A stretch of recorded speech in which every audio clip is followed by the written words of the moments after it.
appreciate you coming on today. Big Time Bullies is the platform, is the channel. You said you've seen the YouTube channel, but you know, for the people out here that don't know who you are, I'll give you the opportunity to introduce yourself. Well, thank you, Dustin. First of all, thank you so much for the opportunity of being here. I checked your channel out. It's an amazing tool, you know, for people getting to know other breeders and knowing more about the bullies. And I appreciate your invitation. I'm very honored to be here, and I also congratulate your work for doing this. It's a way of educating. It's very important, you know. First of all, my name is Aurea Giacomelli. You can call me Oreo. Most people know me as Oreo. I'm from Brazil. Been breeding Dogos Argentinos for 16 years now. Yeah, about 16 years. And I've been in the bullies only for 2 years, not even 2 years. I've been, you know, it's a very, very early project that I started because of my passion. I also have a shipping company called Dogo Jet, which I transport dogs internationally. And this is one of the reasons that I started working with the bullies. You know, I transport many bullies, and that's where my passion for them started. I transport every breed, so I got to transport a lot of bullies after I came here to the United States, and this is where I said, I love them. I need to have some. I have one home. Yeah. But then I end up, you know, bunch of them. Yeah, it doesn't. For the time. It doesn't take much. I noticed a lot of people, they start with one, and before you know it, they got 5, 6, 7 of them in the yard. So it doesn't take much. It's usually the way things go. Yeah, but it's my pleasure again for the invitation. Nice. So I forgot to tell the name of my kennel. I'm Samba Kennels, by the way. Okay. IG Samba Kennels. Nice. And you know, let's take it back a little bit. So you before the bullies, you said you were breeding the Dogo. Yes, the Dogo is a large breed. It's built like the bully because they're very strong, right, and very powerful. They're a little taller in height and a little longer in shape. They're supposed to be rectangular shape. These dogs are hunting hog dogs and hunting cougars. So they are, you know, grip dogs, very strong temperament, very strong build, but they are now what we call AKC, FCI recognized. So we do have, you know, and it's been like that in Brazil for many years. In Argentina, they were recognized many years ago. So we already have a standard to follow that is very strict. And yeah, I've been breeding them for 16 years. So that's my first breed. That's how I actually started in dogs. Take me back to how did that start? How did that come along? Were you just involved with somebody else that had dogs?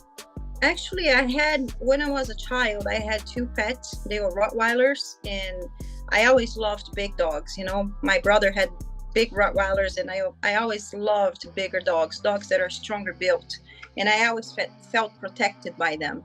I was never a big fan of smaller breeds to myself to own. So in 2004, I decided to get a dog of my own. You know, I lived in Sao Paulo, the biggest city in Latin America, and a lot of crime. And I was separated then, and I had a child, so I didn't want to live, you know, by myself with a child in a dangerous city, in a dangerous neighborhood. And I wanted a pet that would protect me. So I started researching, and I researched for more than a year when I found out about the Dogo Argentino, because they're supposed to be very loving, and they are very loving with children and with their family members. And they also accept more than a leader in the pet kind of thing, you know? So right. I chose the Dogo. I bought my first Dogo in 2004. And she wasn't really I wasn't experienced at all. Mm-hmm. I didn't know. I bought it from just an ad on internet. It wasn't internet because they didn't have internet at the time. It was just like a magazine. And then I found out that she wasn't really purebred or something. She was purebred, but she didn't have pedigree. I looked at her pedigree, and they weren't really, registries that were very recognized because of my lack of knowledge in that. But after that, I started studying, and in 2013, 8 years later, I had one of the most famous Dogo Argentinos in the world. You know, he traveled everywhere. I had puppies sold to almost every continent. All of them became champions in each continent. And a couple of years later, I became the president of the Dogo Argentino Club in Brazil. We're not a club, but it's called a council because it's associated to the registry. And for 5 years, almost 5 years, I was ahead of the Dogo Argentino in Brazil. I mean, guiding the breed and the breeders. You know, I'm not better than anybody. It was just the person that the breeders voted to represent the country in the breed in our country. So I worked for the breed for many years there. And then I moved here, and then the bullies caught my heart. Yeah. So, you know, just kind of staying on that topic about Brazil. I know you've been here in the United States since you've had American bullies, but do you still have ties to our family in Brazil that are actually part of the bully community as well? No, my family actually, they're not related to dogs at all. I think I'm the only person in my family that deals with dogs. I didn't come from a family that, you know, enjoy dogs. I mean, they like dogs, but they're not never bred or anything like that. Only my brother, he had dogs when he was younger, and that's where I get to know them, but you know, better. To live with Rottweilers was an amazing experience, you know, and that's where I found out my love for bigger dogs. But yeah, absolutely. I am not ahead of the council of Dogo Argentino anymore, for the fact that I moved here and I decided to just, you know, it was just too much for me because I have my business here, I have my breeding program here, I have my clients and my family and all the situation of being a part. There was no point of me being ahead of the Brazil Council since I'm there. Still helping as the leading person of the breed anymore down there. And I still breed my dogs here. And I also have my kennel with my partners back in Brazil. I do have partners in Brazil, you know, and they conduct the part of the operational parts and the sales here in the United States. You know, getting back to that, so, you know, the American Bully it's a popular breed now. So when you decided to get into it, you were just mostly you were shipping them, and that's how you said you wanted to get into it, because you were shipping a lot of American Bullies. Yeah, the reason it's not, I mean, shipping them made me have contact with them, because most of the times these shippings are international. And international, it doesn't happen from one day to the other. You got to organize the trip. And we used to send a lot of, I mean, we used to send a lot of bullies to the UK. And as you know, you probably know the UK, you can only take the dogs by cargo, okay, from the United States. So it is a long process, and many times I would have my house as a base and have the bullies here until they are shipped. And so I would have them here for, you know, 2, 3, 5 days, sometimes a week, until everything was settled that we could ship them all at once. And that gave me the opportunity to actually experience the American Bully XL. I mean, I've had many breeds, but the XLs were the ones that actually, you know, caught my heart because of the way I like, because of their temperament. They're extremely happy dogs, playful, and they love to play with balls. And Dogos, they don't play with balls. So for me, that was amazing. I love the balls. You know, you throw a ball and they go after it. And I was so frustrated with my Dogos. We take the ball, I say, go get it. And they jump on me, you know, like they don't care about balls. They're so attached to their owners, you know.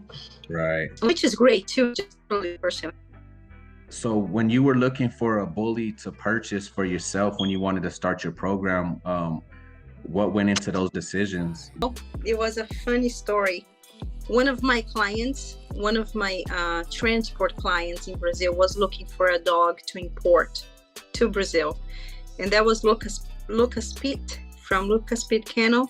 He wanted to buy a dog to have as a stud in Brazil, because they don't have too many American bullies from United States there, you know.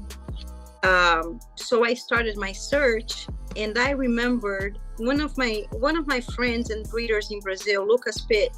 He decided to import a dog from America, and he asked my help.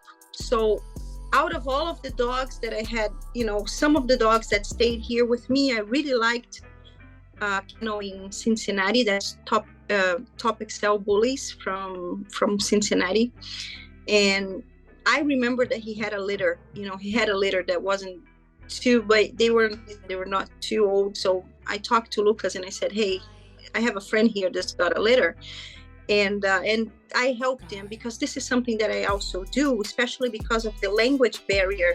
Many of my clients, they hire me not only for the transport, but also to negotiate, intermediate the sale. Because they need somebody to be, I will be working for client, so I business. So that's my services to do that, to actually intermediate search of. So I talked to Justin, and he had a puppy, and that's the puppy that went to Brazil, King Wonka. Okay, go ahead. Okay.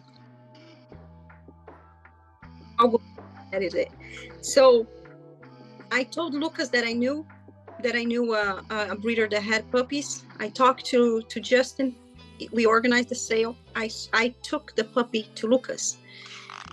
When I was choosing this dog for Lucas, he also had another dog, another puppy that I personally didn't really like, because at that time, 2 years ago, I didn't really understand the bullies. I was starting to understand the bullies, and that puppy, for me, I didn't really. I told Lucas, I say, I like this one better, Lucas. For my understanding, this one is gonna be a good dog. The other one, I don't know, but this one, I'm sure is gonna be a nice dog. So he bought King Wonka. 2 months later, I had some money saved, and I said, okay, now I'm ready to buy my own bully. I think I'm gonna buy my own bully, So I started looking around, and then I talked to Justin in Ohio, and he said, hey, that other boy is still available. And then I said, oh, okay, let me see how he's looking now, because he was only like 2.5 months old when I sold Wonka to Brazil. Right. I see this puppy, very strong bones and beautiful head. I didn't really like the head when I saw him at first, but then at 4.5 months old, he was completely different. He had his ears cropped, and then I fell in love, and that's my boy Chuck Norris. That's who I got, Oh, okay. Okay, nice. Nice. Yeah, he's a beautiful dog. Yes, he's right here with me, and he's my pet. He's the only dog in 16 years that I allow to sleep with me and stay inside, because he just has an amazing temperament, extremely well behaved. He was very easy to potty train, where dogos are a little harder for that. They are hunting animals, and they love to stay outside. So I don't even bother bringing a doggo indoors. All of my kennels are outdoors, and they have access to to nature. So after I got Chuck, I was so, I waited for so long to have my first bully, and I said, I'm going to spoil this boy so much. Yeah. I actually do. I know it's wrong, but I spoil him. Hey, Chuck, come here, boy. He's here. He's sleeping, but I'll show you in a little bit. Yeah. But so that's my first bully. Yeah, they're definitely, for the most part, they have great temperament. Yeah, they're very great companions. I'd say they're the best companions, because they want to be with you the whole time. And what you mentioned about temperament, for me, temperament is one of the most important traits in a dog. I mean, you got to breed for everything that you want to breed for, but don't forget the temperament, because temperament is more important than even health, in my opinion. If you have a dog and these dogs, they can have an aggressive temperament, because they have a very high drive. Just like the dogos, they have high drive. They came from pit bulls, and pit bulls, they're game dogs. They have gameness, they have drive. They want to go for anything that's moving.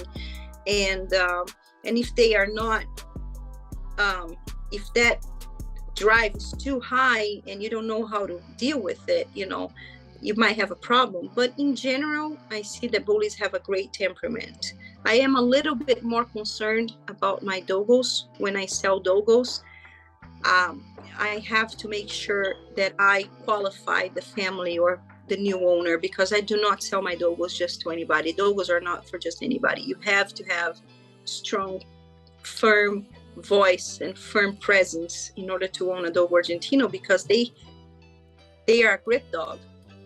They will never attack a person, but sometimes if you don't put limits on a dog, just like any breed, you know, if you spoil them too much and you don't put limits on them, and if there's an accident, you know, a bite of a dogo can do a very, very big damage. So it's my responsibility to make sure that the owners are good owners for that type of dogs, you know. And the same thing with the bullies, but I think they're a little easier than dogo to have around the family. Yeah, that makes sense. And that's also good to hear, you know, you being responsible on your end and making sure that you're not putting the money over, you know, the fact that you're finding a good home. I mean, money is important. And there's a lot of people that say, oh, I don't breed for money, I breed for the love, but they're selling dogs. I mean, there's nothing wrong with making money with your dogs, because you're actually not exploiting them. Because most people, you know, we know that we don't profit from breeding dogs. Most of the money that I make with my dogs, at least for me, because I'm not a millionaire, this is an expensive hobby. You know, if I have dogs, I'm spending at least $1,000 a month just for food, just for feeding them.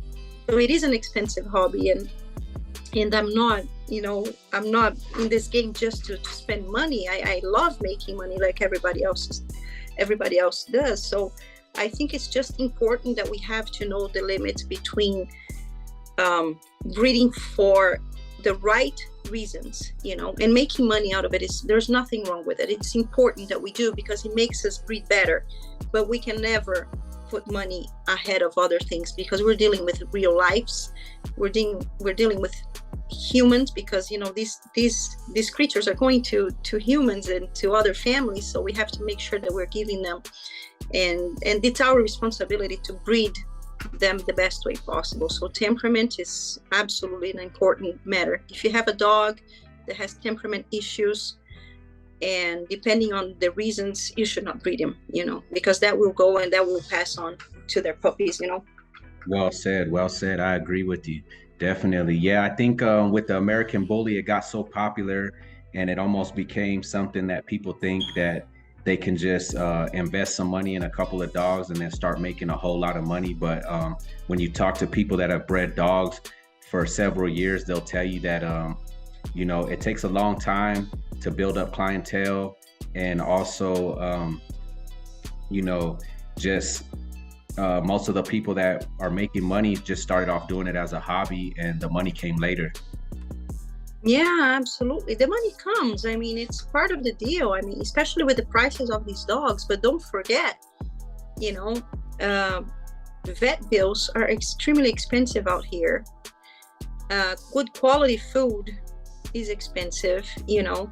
Health testing is expensive. And this is something that you should be doing. This is not a differential. I do health testing in all of my dogs. And I'm not saying that I am different because of that. I'm not saying that I'm better because of that. This is how every should be. It's right. Actually, if you're not doing it, that means that you're under the points where you should be, because I'm not saying you, but I'm saying whoever is watching this. If you want to be a breeder, the basis is that you know your dogs, you know their health problems, and you test them, and you make sure that because you're guaranteeing. It's still not a guarantee, but if you're health testing them, you have better ways of breeding. Because sometimes, for example, hip dysplasia is something that nobody looks for, and I'm breeding and I'm checking all of my dogs. Okay, when they're young, I mean, you watch them. If you can do a pin hip, it's amazing, because you can see very young age, but it's very expensive. It's $750 here in Texas, and it's like $3,000 in California to do a pin hip test, you know, depending on the vet. So I don't say that everybody needs to do that, but at least before breeding your dog, get a prelims, get an x-ray of the hips to make sure that the dog is breedable. Because most large breed dogs, they do have a certain degree of hip dysplasia, and depending on the degree, you can still breed them, and depending on the degree, you should not breed them, because this is going to go back to you. If you have a puppy that, you know, at young age starts limping, and then it's a liability for the breeder if you do that. So I guarantee to my clients and the people that search for me for dogos or for bullies that we health test all of my dogs, and if there's a problem, at least I have the backup test to show, I did my part, and let's work it out, if something happens. But it can happen. If you do it or not, it may happen. But if you at least you know your dogs, you know where to go, you know what direction to take. Yeah, I'm glad to hear you say that. I think in the bullies, the most important things are the hip dysplasia. I mean, getting an x-ray, even if it's just a simple prelims x-ray at your vet for the hips, to make sure that the sockets have enough coverage. So by the time that they grow and they get very heavy, the right hip will have the femur, the head of the femur, and the socket should cover % of the area. So the more open, the more dysplasia, okay? So when they move, as they get older and as they get heavier, this can go like this, and the dog can basically go crippled, they will not walk anymore. But this is also, the hip dysplasia is also acquired. And I say this to people, it's lovely to see these bullies all very heavy and very chubby puppies, but be careful with putting too much weight on your puppies, especially between the ages of 2 and 9, 12 months old. That's when they're giving like a very explosion of growth. They need muscles to sustain their body, and they need strong ligaments to sustain their weight. So many times the bully, with a damaged ligament. Sorry about my English, you guys. Like I said, English is my second language, and sometimes I have to think about the words, and sometimes I mix myself up. But torn ligaments in young puppies and bullies, it's usually because these dogs are so courageous that they have so much drive, and they have no clue of their weight, and they are heavy, and they don't have strong ligaments to sustain their body. And then you snap a knee or a torn ligament. So it's very important that you don't overdo the weight of puppies when they're young. But you also don't want to see bullies with the ribs showing, because it's a bully. It's a compact dog. It's supposed to be chunky and chubby, but you just don't want to overweight. Also because of their feet. Right. In Brazil, we call them hands. The front. Sometimes I say hands, but it's the front feet. We see so many dogs with the east and west. Yeah. Many times, if you put a lot of weight on these dogs, it's just going to get worse. So, a good diet with supplementation of chondroitin, and also having your dogs on an uneven surface like brittle or river rocks.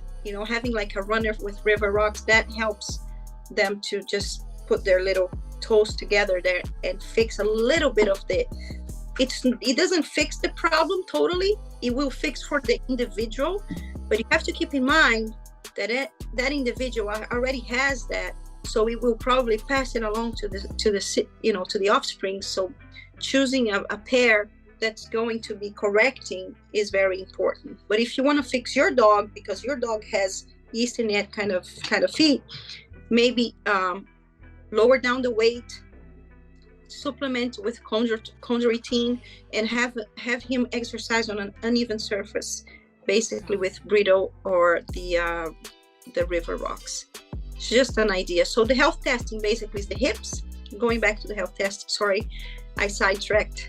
The hips, the heart is very important. Checking, making sure that there's no murmurs, no arrhythmia, and getting a heart check, and for the dogos, the testing, because dogo and white dogs, they usually have a lot of deafness. Oh, okay. So I do this health testing called bear testing. We test for deafness in unilateral or bilateral. But that's it. But that's for the dogos. We don't usually do that on the bullies. They usually have pretty good hearing. I'm glad to hear that you're doing all that health testing. I think that makes a huge difference, and you're putting an extra effort into, making sure that the product that you're selling is, at the best it could be. Since you breed two different breeds of dogs, what's the difference between the two? Is it actually easier breeding American bullies? It is very, I'd say it's two totally different breeds. Right. They just eat about the same and they shit about the same. Right. That's about it. Right.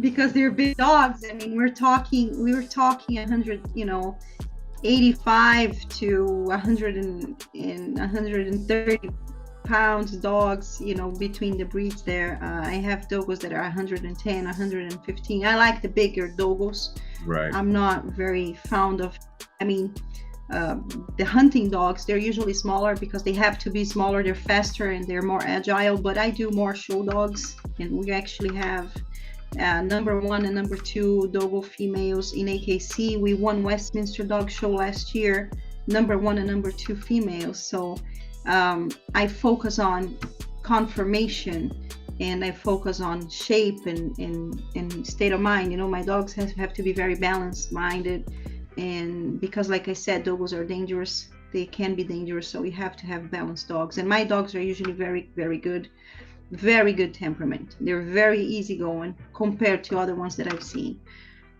And they still go to shows and they still hunt, and they're still our pets. So I think I have the full packaging. The Dogos, and when I see the bullies, they are not functional dogs, and that's what changes them completely. Because when you have a functioning dog like the Dogos, they're hunting, they have to exercise and they have to liberate that excess of energy because of their drive somehow. So they have more necessity to run, to be in contact with nature. They have to exercise their nose, they have to exercise their drive for hunting. So we do hunt our dogs, and eventually I already had hogs here in my backyard because I live in a 5-acre property. So I had, and the reason that I bought this property was exactly to have room to hunt my Dogos. Right. Now, as far as the bully goes, I gotta be very careful with exercising them, because exactly, they have the build and they have the courage, but at the same time, I also find that they're more sensible dogs, or sensitive or sensible, right? Like sensitive, like climate sensitive, right, and weight sensitive. So we don't want to over exercise the bully, and then you end up with a heart attack because he overheated. You know what I mean? Yeah. So basically, the care of the bullies, most of my bullies, and I'm gonna tell you this, some people might not agree with me, but and if you don't agree with me, I would like to talk to you and understand why, because maybe I'm doing it wrong. But my adult bullies that I have here, they came here already adult, with the exception of Chuck, because I bought him a puppy. And they usually stay when the weather is very extreme. Here in Texas, we have extreme weather. So I have them in air conditioning the whole time. Right. Okay. Now, I prepared an area for my puppies outside because I have a lot of shade. Here in my property, we have a lot of it's heavily wooded and lots of old trees, and so I have a little area for them which has a lot of shade, and I have them outside the whole day. They have swimming pools, little tubs, so they can get in and out. And when it's very hot, I go there and I water them and I sprinkle them, and they love to play in the water. Of course, if it's 110 degrees, I'm gonna put them in the AC. Right. But when it's like 95 and 100 and it's already pretty hot, I still leave them there. And I tell you why. I believe that the health on a dog, especially climate wise, has a lot to do of how they were brought up. Right. And I see a lot of dogs overheating and dying of heart attacks because they're not used to the heat. Right.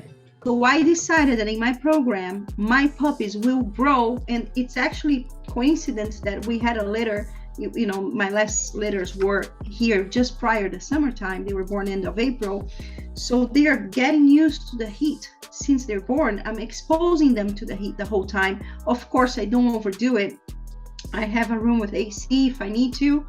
And but they've been used to it. They're acclimating themselves to a warmer weather. So they're going to 100%, I believe they're going to be healthier adults.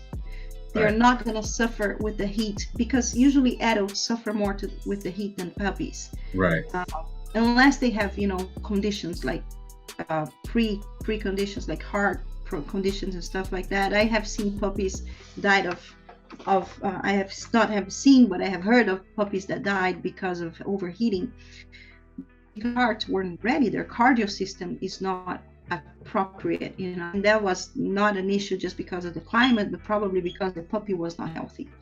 Right. Now, all of my dogs, they stay sometimes 24/7 outside and don't paint. You know how the dogs are usually. Yeah. Most dogs go like that. My puppies are already like climate proof, because they've been growing in that environment. And of course, I have them water all the time. I have big tubs of water. They jump in the water, they play, and they're happy. Believe me, they are happy. And if you get to see them, they don't get tired as easy. They have a lot of energy. And this way, I am also protecting my client of a puppy in the future of overheating, because the dog is not acclimated to extreme temperatures. Right. Do you think that it takes a certain type of personality to handle these dogs? Well, I actually, in the bullies, we can see that the bigger kennels out there are led by women, and this is it's amazing. I actually think that as an example of the bully world, we have the top kennels out there led by women, and I think that's great. But leading kennels, believe me, it has more to do with business, I think, than actually having just the hand for dogs. Okay. We used to think that men had better hands for handle a bigger dog, and usually they do, which is not, this is just, I'm not being sexist here, I'm just being factual, because the stronger you are, the better ways you have of handling something that acts heavy and bulky, like a dogo or like a bully. But I have seen more and more great women leading kennels and leading dogs and being dog people. Being a dog man is not for everybody. And when I say dog man, I mean dog men and dog women. You have to understand the mind of a dog. I think the most important thing about being a breeder is understanding, first of all, canine morphology, canine history, because if you understand a little bit of the dog history, you understand how to be a dog person. And when I say a dog person, being a breeder means that you're not a pet owner. It's a very different thing. You have to see dogs as dogs and not as a baby and as my baby. I treat my Chuck as a baby. I know how to differentiate when I'm dealing with my pet and when I'm dealing with my working dogs. And when I say working dogs, are the dogs in my kennels, the dogs that are producing and the dogs that are showing, or the dogs that are hunting, in the case of the dogos. So it takes a lot to be a leading kennel, and women out there that are doing well, like I really admire Kat with Bossy for everything that she did. But remember, she's not lucky, she has vision, and she's a businesswoman, and I think that's what took her to where she is. I mean, it takes a lot of different criterias to make somebody successful in what they do. And independently of what the business is, if it's in the dog world or if just any kind of business, it's you're gonna see very many times you're gonna see women that are successful, because of course we have mind and we are multifunctional. But the dealing with the big dogs thing, it is hard. And me as a woman, I understand it is very hard, because you gotta have. That's why I go to the gym, because I have, as I'm getting older, I see that it's getting harder for me to deal with all these big dogs, especially the males, because they have the drive. But I think I see a lot of women being successful in the business, and this is not just about being strong. It's about being strong-minded and having a good mindset and have vision.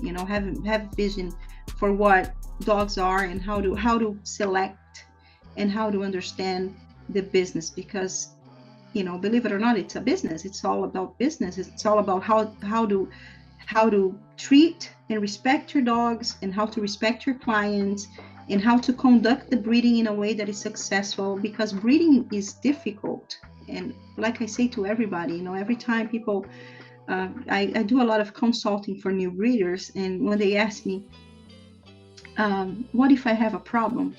And I say, hey, buddy, if any breeder say to you that they never have problems, they're lying. Right. Every breeder, no matter how big or how small they are, they have problems. The main key is how you deal with your problems. So making sure that you know how to deal with them, being respectful toward your client, that's the most important thing. You know, if you have a puppy with a problem, you know, sometimes you're not going to do a money back thing, but you will have to replace that puppy, because that's respectful. You know, when a person comes to you, and there's a lot of competition out there, when they chose your kennel, your puppy, you know, they're giving you the preference because of whatever reason it is. Make sure you treat that client with respect, and treat your dogs with respect. And this is where the health testing comes, because that's going to protect you from having bigger problems in the future. You know, and I'm not even saying like civil liability. I'm talking about life liability, making sure that you're not producing sick dogs, you know, protecting your dogs and respecting your dogs too. And I think women have good mind for that. That's why there's so many that are successful. It's almost like a marriage, you know. I understand that. I think that women have great qualities for many things, and we are more emotional, when men have other qualities. And that's why sometimes, you know, in a marriage, that's what you look for. You want to complement yourself. And I breed mostly by myself. All the breeding that I do, you know, I'm the mind of my kennel, and I am, since I've started, I've always bred, and everything, every decisions that I took, it was on my own. But what I've always also done, that some people don't agree with me and some people don't think it's right, I've always had partners. So, because sometimes I have the need, and my partners are mostly all males, and I like that combination, because sometimes I see things in a way that they don't, and they see things that I don't see. And having that opportunity to have partners as mentors, you know, in the bullies, I have my mentor. In the dogos, I have my mentor, and I mentor other people. And I also mentor, you know, female breeders and guys. And so it's important, because sometimes it's the best combination, because you see things that the others sometimes don't see, because you're either too emotional or too rational. You know what I mean? So I try to have my partners, and, you know, guiding me and to discuss some decisions that I have to take. And I always had them. And this is why I think I grew so fast in the dogos and also in the bullies. Although I did everything by myself, and all of my decisions I do, most of them are on my own, but I do have my mentors, and they help me a lot, you know, and I think this is important.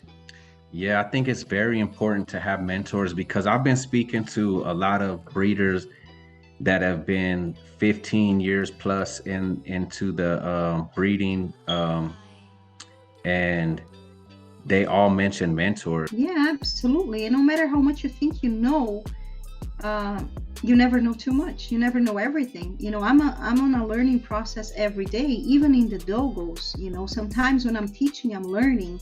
And in the bullies, I don't know much. You know, I've been in this world I know a lot about dogs. I know a lot about showing. I know a lot about the breeding management, and you know, even like a lot of people search for my help, especially when they have a health problem. Although I'm not a veterinarian, I understand a lot of veterinarian processes that I can, at home, we can pass by without having to go to a vet when it's possible, you know, and a lot of people search me for that. But I mean, when it comes to a breed, and when it comes to a whole entire, you know, world, for example, the bully game, I needed a mentor. You know, I needed someone to guide me, especially because I'm not from this country. So I don't know that many people. So I'm very happy with my mentor, and I couldn't be doing any better, I think, because We match our ideas. We do discuss. We sometimes fight because we don't agree with each other, because I have my preset thing and he has his thinking. But it's always more about multiplying and adding than dividing. That's what's more important, you know. Right. And so how did the whole shipping thing come about? How did you get into the shipping business, or how did that come about?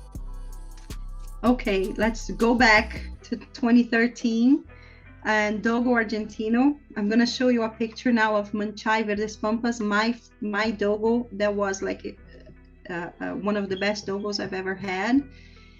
Manchai was he won the best in show specialty. We had a specialty that year, and he won the best dogo in Brazil. And he was invited to go to Europe on that year. That's when I let him go to Europe to do championships in Europe, and he became, you know, champion in every country that he stepped on. And that brought my name out to the world as a breeder of dogos. So I started selling Manchai's puppies all over the world. My first sale was to Taiwan, near China.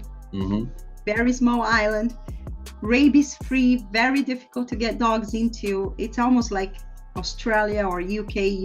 You know, for you to get a dog there from Brazil, which is a high rabies country, we need to get rabies shot, and then we have to have serologic test, import permit, and we have to wait 6 months to get the dogs there. So when Manchai exploded, you know, everybody wanted puppies from Manchai, and my first sale was to Taiwan. And Taiwan, we know, is a very difficult country to get puppies into because of the rabies, and you know, it takes like 7-8 months to get the paperwork to get there. And I said, whoa, what am I going to do now? How am I going to get these puppies there? I looked for some shippers, and nobody would do that route from Brazil to Taiwan. And I said, damn, this is my opportunity to actually get my new kennel going. You know, I wanted to build a new structure, and it was a lot of money that they were offering me for 5 dogs from my kennel. They wanted 5. Yeah. And I couldn't get them there. So I said to my client, and I say, hey, it's going to be super expensive to send them by cargo.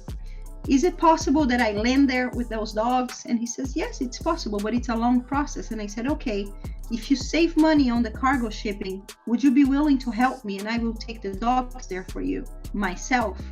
And he says, yes, let's go for it. So I did all the process with the help of my client. I shipped 5 dogs to Taiwan from Brazil. I think I was the only flight nanny that ever got a dog from Brazil to Taiwan. Wow. And I posted on my Facebook, and you know, I have plenty of breeders that are friends connected to me on Facebook. At that time, we didn't really have Instagram, we had Facebook. And then I posted, you know, 5 dogos arriving in Taiwan from Brazil. And then I was going to the World Dog Show a little later in Milan, and my dog was participating. So somebody called me and said, oh, can you bring me a dog from Milan if you're gonna be there? And I said, yes, I can do that. I just charge her a little bit, you know, just to help with my trip. So I posted a Siberian Husky that was flying from Italy to Brazil. After that, my phone never stopped. I had people asking me to travel their dogs because they saw the way I treat them and the love with the puppy, you know. I'm always sending pictures to my clients to travel, you know, during the travel. So after that, my business that's when how I started traveling dogs for my friends and breeders. But all of a sudden, I was not just doing Brazil. I was going from the United States to Korea, from Korea to Russia, from Russia to Spain. Wow. And I would spend like 2 weeks just traveling dogs, you know, from different countries to different continents. And it was an amazing experience. But then when I came to the United States in 2018 or 2019, I started my green card process and I couldn't travel. And then I said, I cannot travel anymore. What am I going to do? So I hired people that I knew, friends that I knew that, you know, were dog people, breeders and people that work with vets that started traveling for me. So I formed a team, and now I have a team in every continent. So I don't have to travel anymore. Well, I have my green card and now I can travel anywhere, but I don't travel anymore because I don't need to. I have people that work for us, you know, and they just travel my puppies from from A to B. So who's does so now that you said that, you're doing all your pictures and your video Right yourself? now, yes. Right Yeah. now, yes. I do Yeah. most of it. Yeah. I like your reels. I was liking the shots that you were taking, and all the pictures seem like, I have your Instagram up here right now, and all the pictures seem really good. Yeah, absolutely. I'm very picky. I'm very, very picky with everything that I do. And especially video and editing, because I've already worked in a TV show, in a TV program as a Oh, okay. producer. That makes sense. In Brazil. So, I like to have, good editing. I love doing it. It's something that I actually enjoy doing. Right. And I'm very picky. Sometimes I don't have the equipment. I just do everything with my iPhone, Yeah. It's an iPhone 12 Pro. It's great. It's got great camera, great features, but I would love to have like real, top-notch equipment, but I don't know how to. I have a good camera and I don't know how to use it. Right. I have a hard time using it. Yeah. So I just go to my iPhone. It's so much easier, Tell me a little bit about what people can expect when when they reach out to you to ship their dogs. What is that process like? Well, the process is basically, I'm gonna make a whole bunch of questions because I need to understand what kind of dog I'm transferring. I'm transporting. I need to understand, the age, the vaccines, the temperament, if it's an older dog, because I gotta study the locations, from one place to the other, because usually it's international. I do some domestic shipping, but I basically don't do too much. I prefer to focus on the international. In every country. I don't mean to cut you off, but why is that? Why do I do internationally mostly? Yes. Because the competition in the domestic here in the United States it's almost impossible for me to match their prices. And I explain why. The airline tickets are very expensive, and I have to pay the airline tickets and all the travel expenses plus the nanny. I have to pay their service for their job, for taking care of the dog during the flight. And my main competitors are flight nannies that work for airlines. So we have those flight attendants that in their days off, they flight dogs because they don't pay air tickets. So, they charge half the price, but they put everything in their pocket. When I have, my profit is much lower, but I have to pay for the tickets. I have to pay for the nanny. I have to pay for the hotel sometimes when it's a long travel. So, and my expertise is international because I've been doing it for so many years. Right. And so I do prefer to focus on what I'm best at, which is international shipping. I do know that it's also very complicated because now it's harder and harder to get, dogs around the world because of all the airlines restrictions and all the breed restriction, the weather restriction, so the sanitary requirements. So it's getting harder and harder. But, we have to just recycle ourselves and keep up to date to the new rules to try to make sure that the puppies get from A to B safely. And in the best, it is not a cheap service because we do specialize in taking the dog, especially if we can take them in cabin, if the weight and the temperament and other issues allow us to, we will. I have a lot of requests. For example, I was telling you before that I do not travel anymore because I have my team, but I have some clients that will only travel their dogs with me, and they say it has to be with you because they know how I treat the dogs and they know they have traveled with me before and they have, the trust. So I have traveled many world champions, dogs that are $300,000, $500,000 worth of AKC world champions or exotic bullies that are very expensive, and they just want to be sure that they're going to be in their best hands, and that's when they hire me. So I have to charge for for the tickets and I have to charge for all the expenses plus my work. And they pay it smiling because they know that the dog is going to be in the best hands possible and it's going to be there on the next day. Maybe sometimes, you know, we cross the ocean in the next day, whether you're doing cargo, or if you're doing cargo, or if you're doing other ways of shipping, you know, ground transporting, there's a lot of risks, you know. So this is a differential of my job. You know, we make sure that we treat every dog as the most special creature in the world. It's like a child for us. So yeah. So with that being said, I was wondering what are the locations that dogs are being shipped to the most? Like, well, I'm from Brazil and I live in the US. So right now, you know, 90% of my clients are doing Brazil, United States. But I also do a lot of Europe, Brazil to Europe, Russia to Brazil, Russia to the United States, and we also do Asia. After COVID, Asia has been, you know, almost zero. Like we haven't done too many dogs to Asia. But I did have a lot of clients. When I was traveling, I used to go to Asia a lot because the Asians, they buy a lot of dogs, you know. Yeah. But right now, most of my clientele is Brazilian and American breeders. Nice. So back to your dogs. How does it feel just purchasing your first dog all the way to becoming the owner of the number one dog? How does that feel? I mean, is that something was that part of your vision, or is it just something that just happened for you? Amazing process, because I started out of nowhere with a dog that it was a mutt, basically, you know, like she was nothing special.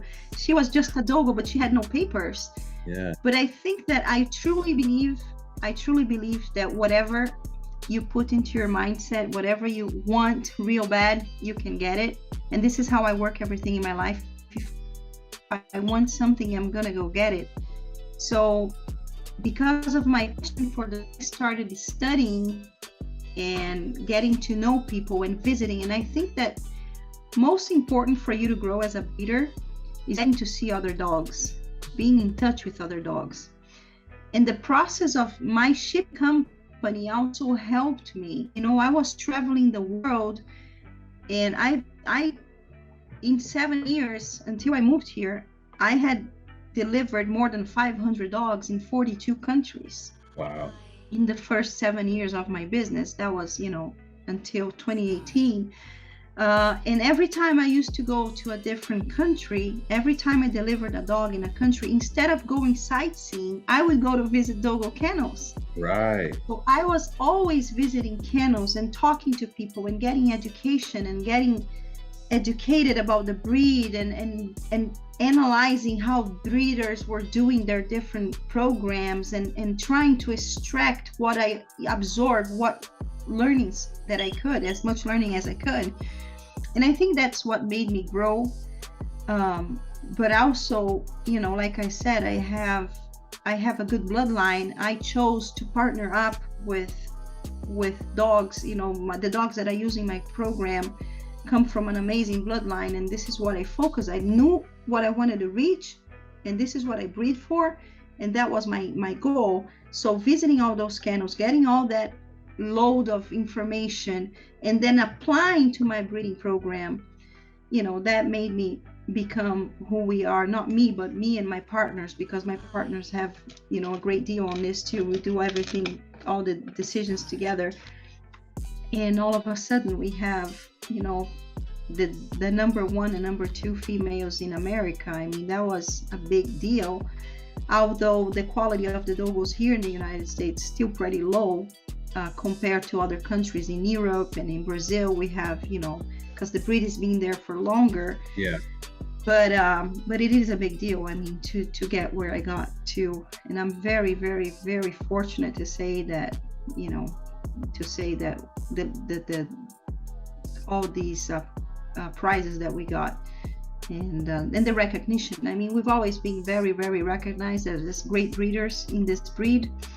So I'm basically taking all this this experience that I've had with the dogos, and I'm trying to bring it to the bullies because I want to breed at the same level. I want to have the best bullies in the world, and I know I will one day.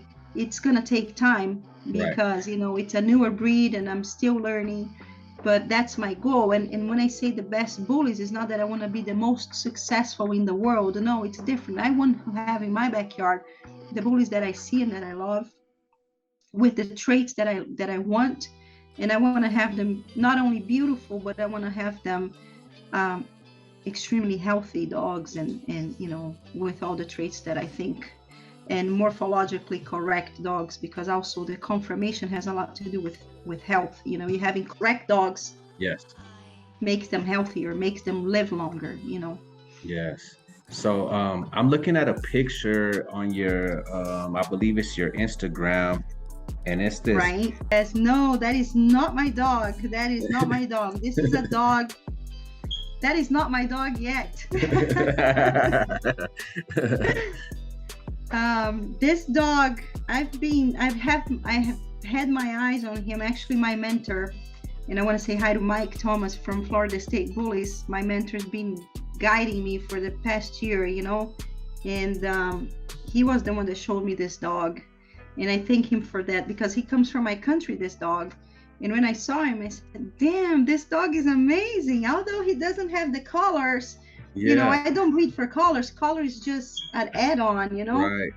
But the dog is great. So he's from Brazil, and I have a lot of people that I know in Brazil. I'm gonna get in contact with this guy and see if he's willing to do a partnership on this dog. You know, I have the shipping, and you know, I have the shipping very easy. Right. And for him, I'm sure he's gonna have. It would be good for him to have his dog here being a star, because there in Brazil he's not going to go too much farther, you know. Right. Unfortunately, economy in Brazil right now is really bad. The breeding it's really low right now. People are getting away from dogs because everything is so expensive. There's no sales. It's very hard, you know. The recession, if the recession is bad here, it's even worse down there. Right. So I got in touch with the breeder, and I said, hey buddy, you want to do something with me and this dog? You know, let's try to figure something out. And I really like him. I think he can do very well here in the United States. And the guy was all for it. He was super excited, you know. And he knew me. I didn't know him, but he knew who I was, and he was like, oh, it's such a pleasure to talk to you. I'm so happy that you reached out for me. And he said, I really want to do it. And I said, okay, but before I go on and I bring your dog, I want to make sure that we health test him and make sure that he's okay, because looks is not everything. Right.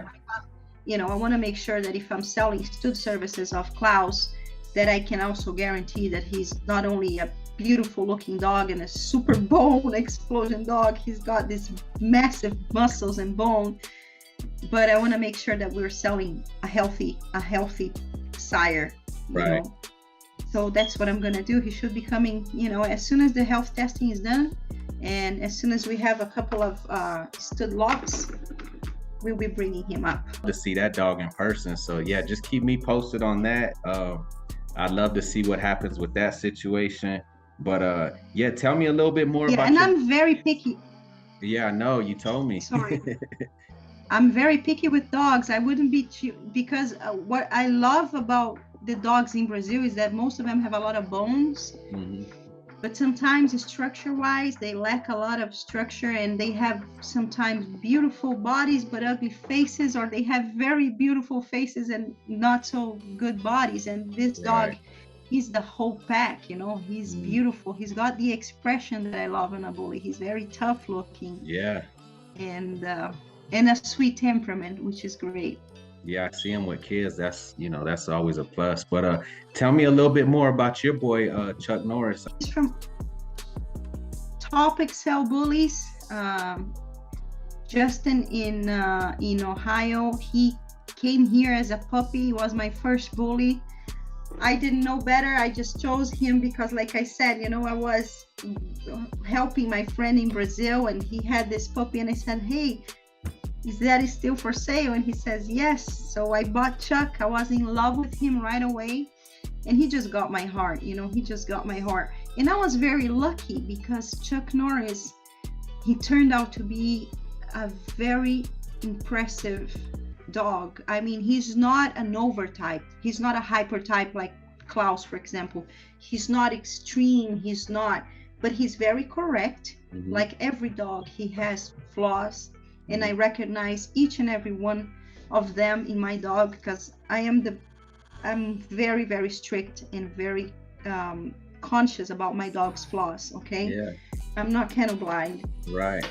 But he's got the best temperament. He's a lover. Like, he loves to, to love on people. He's got the best temperament, but he's also very beautiful. He's a dog that he stacks by himself, and he imposes himself a lot. And I love that temperament, because he can be very sweet, but he can also be very impressive looking. Yeah.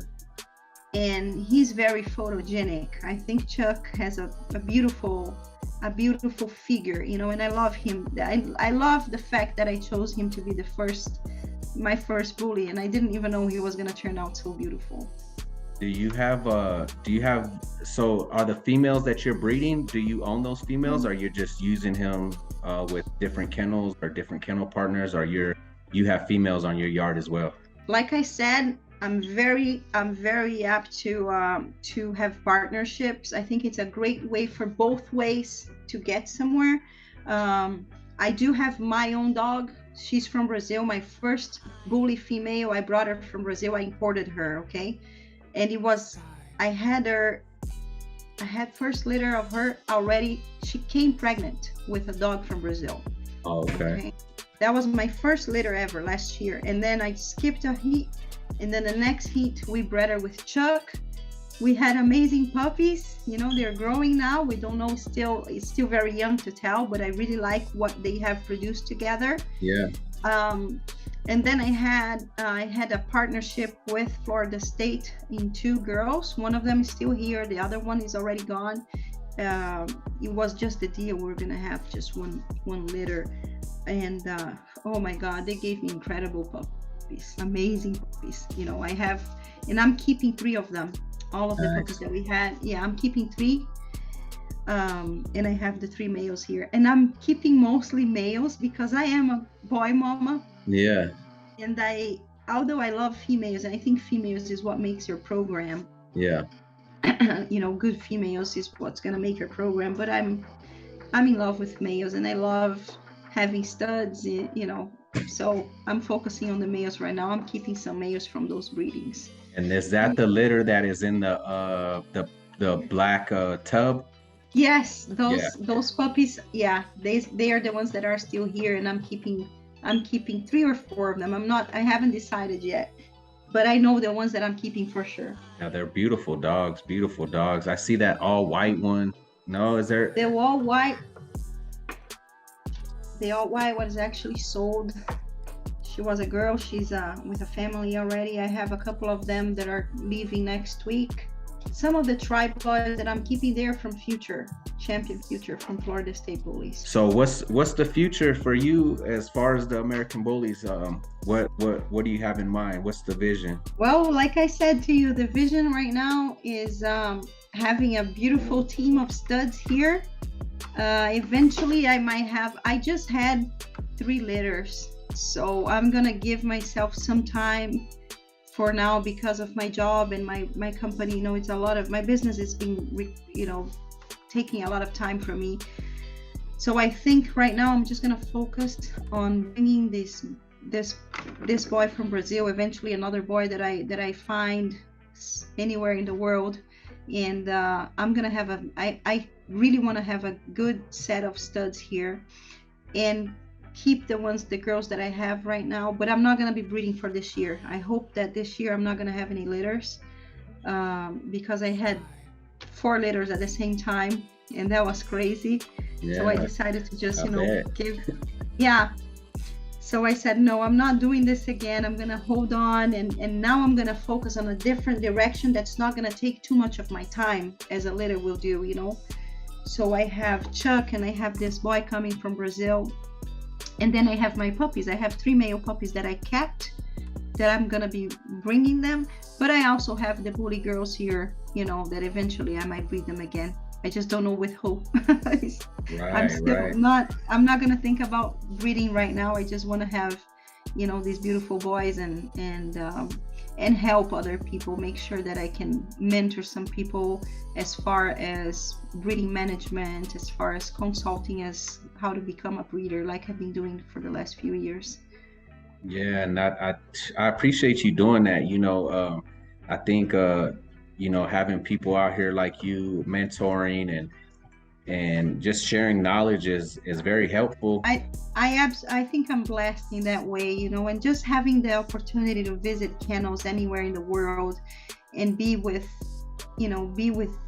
connect with great breeders, and the networking is very important when you breed, you know, because breeding is not just about buying dogs with titles or with big names. It's about getting to see different bloodlines and see different things, see different opportunities, because there are great dogs out there that they don't really have the best pedigrees, or not that they don't have the best pedigrees, but the best known pedigrees. You know, Right. some dogs that sometimes you don't really know what's behind, but they have amazing structure, they have amazing everything that you could be adding to your program at a cheaper price, but sometimes you don't because you want to pay for an expensive last name, you know what I Right. mean, or for Right. an expensive kennel name.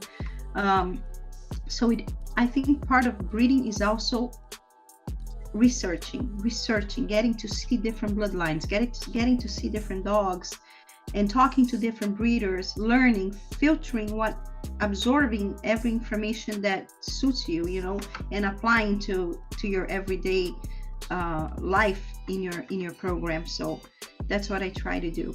So do you plan on or have you showed Chuck yet? Have you showed him in ABKC shows or any bully registries? I haven't. I would love to. I don't know if I will, but maybe I'll try, because I love to show my own dogs, but I'm a horrible handler. Okay. Oh, okay. And for that, I would probably have to hire a handler. Right. It's not in my priority right now, especially financially, because everything is so tight right now. Mm-hmm. But I would definitely love to show him. I'm just waiting for him to fill out a little more, because he's a very late grower. Mm-hmm. I was a little frustrated when he was around a year old, because I saw these year-old dogs that were already monsters, and Chuck Right. was very heavy. But then all of a sudden, from 2 months ago until, from 2 months ago, he started like just getting thick and getting bulkier. Yeah. And plus he produces amazing, beautiful looking dogs. You know, he produces amazing, beautiful looking dogs. And this is more important for me right now than showing him. And because I understand that some dogs are show dogs and some dogs are just reproducers, you know? Right. And Chuck has his flaws, but I think he could go to a show. Mm-hmm. I just don't think that he's gonna be as good of a show dog as he's probably a producer. From what I've been seeing him producing, I'm very happy, you know.